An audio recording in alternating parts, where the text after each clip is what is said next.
everybody, happy Stir It Up Sunday. Traditionally the day that you make your Christmas pudding. But don't panic, because you can make it a couple of days after and it will still be fine for Christmas. So I've got my very special Father Christmas elf who's already eaten the Christmas pudding. Yeah. That's a pillow. Okay, this is Michael, which you probably already know. Yeah. And I'm going to show you how enjoyable it is to make a Christmas pudding as a couple and how easy it is. So I am going to tell Michael what to do. Okay, and he is going to mix it up and make the Christmas pudding, so you're going to see how easy it is. The most important thing that Michael does need to remember is that I'm in charge. Okay? So I'm going to be allowed to forget. I'm going to list all the ingredients at the bottom of the video when you're watching this, so don't worry if you're not taking notes as we go. So we're going to add all of our dry ingredients, which are 100 grams of plain flour in the bowl, 125 grams of fresh breadcrumbs, although you can use dry. I don't think it's too much of an issue. 150 grams of suet. Suet. You can do it with suet. And then another 150 grams of really dark brown sugar, very lumpy and clumpy. Mascaro. And then in this bowl is a quarter teaspoon of ground cloves, cinnamon, and a teaspoon of baking powder, and that's going in as well. Just like that, really easy. Give that a mix around with your wooden spoon and your big bowl. Wooden spoon, big bowl. Big bowl. And then just combine all that nicely. Very, very simple. What you can do, if you want to, this is actually... Wait a minute. I'm just going to put my hand in, and you can crumble the ingredients. Now, we're not making this for a customer. This is actually going to be our Christmas Day and Boxing Day Christmas pudding. So you can do that if you like, because that's a bit easier.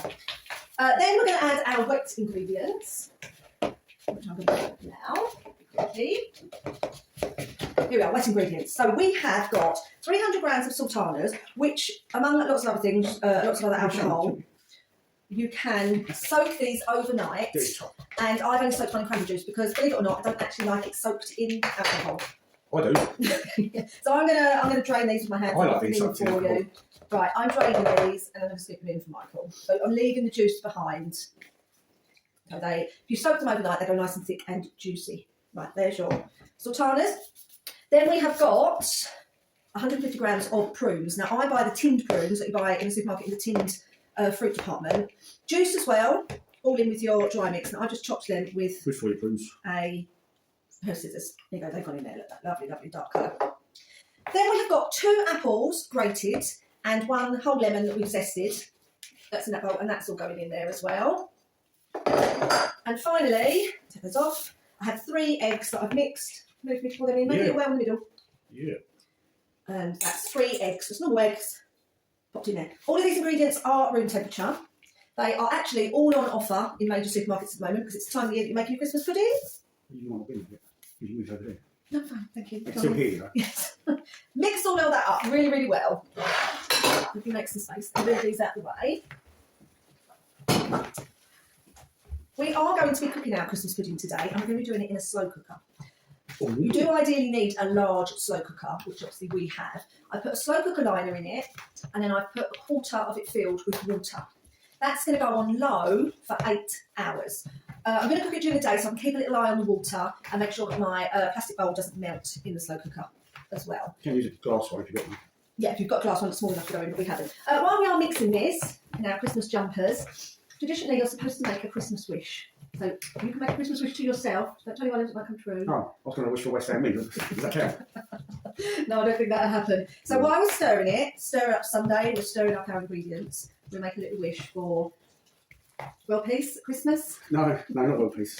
No, just maybe some health and happiness for everybody over Christmas and New Year. That'd be nice. Starman's Arctic. It's a bit cruel.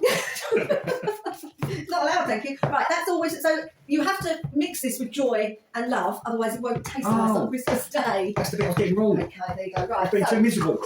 I've got a big massive bowl here that this is going to go in. So we're going to fill this 3/4 of the way, because as it cooks, it's going to expand.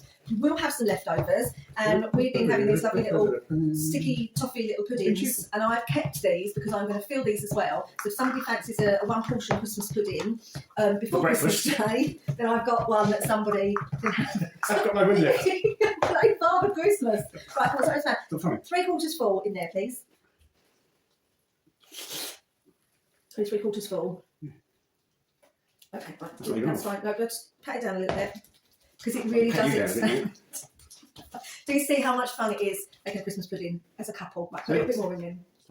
Quite a lot of this left actually. So this really would probably 8 to 10 people if you're all going to have Christmas pudding on Christmas Day. Or one person is going to eat for 2 days on the trot. Oh yes, because not everybody likes Christmas pudding on Christmas Day or any other day. Like me, I'm not a great fan of this to be honest. So I always do lots of different puddings over the Christmas period. But what is nice going forward, if you've got some of this left over, is to chop it up and fry it in a frying pan with some butter. It's rather lovely later on after Christmas. So whatever little pots you've got like this going around is great. Move that away in a minute. Then what we do is we secure some baking paper. Secure some baking paper around the top with one I prepared earlier. Got a bag of left pans somewhere. Aha. Let's see how these might work. So if you hold that down for me. So you can use a piece of string or an elastic band. Perfect. We'll do the same with these two. Then let me just show you. Bring my slow cooker base over. I have got slow cooker liners in. You can get them from Poundland. There are pounds and you get X amount of 5 in there. About 5 in there, and they're great because there's no mess in there. So that's got about a quarter full of water, and then in this is going to drop. Perfectly fits that. Lid on. Fast forward 8 hours in the slow cooker, untouched, apart from me just checking the water levels every now and again, and it didn't boil dry at all. So out of the slow cooker it's come. Got that steam coming up.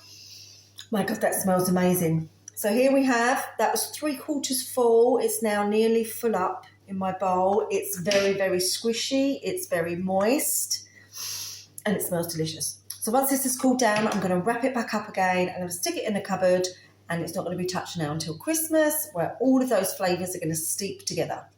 I'll put the whole recipe below for you to follow. Enjoy making it as a couple and enjoy eating it at Christmas time.